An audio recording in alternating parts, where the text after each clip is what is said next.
السلام علیکم اسٹوڈینٹس، اردو الف کا لیسن ہے ہمارا آج کا پیج نمبر 30 پر۔ ٹاپک ہے ہمارا قائد اعظم۔ ہم اس کی ایکسرسائز سالو کر رہے ہیں۔ آج ہم سالو کریں گے کویسچن 3۔ سوال ہے، جب لفظوں کو اس طرح جوڑا جائے کہ ان سے پوری بات سمجھ میں آ جائے تو اسے جملہ کہتے ہیں۔ درج ذیل الفاظ کو درست ترتیب سے جوڑ کر جملے بنائیں۔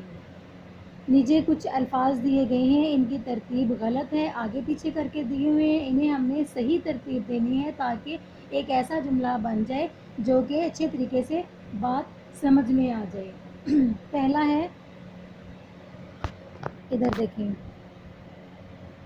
کی کرو عبادت اللہ ایک۔ اس کی اگر صحیح ترتیب کریں تو یہ بنے گا ایک اللہ کی عبادت کرو۔ اگلا ہے، ہیں فرض نمازیں 5۔ اس کی صحیح ترتیب کریں تو بنے گا 5 نمازیں فرض ہیں۔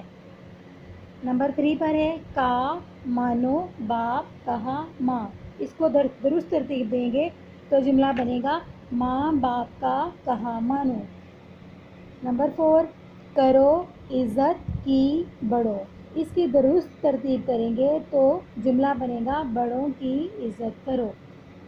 نمبر 5، فرض کرنا ہے حاصل علم۔ اس کی درست ترتیب کریں تو جملہ بنے گا علم حاصل کرنا فرض ہے۔ یہ تھا ہمارا آج کا اردو الف کا لیسن۔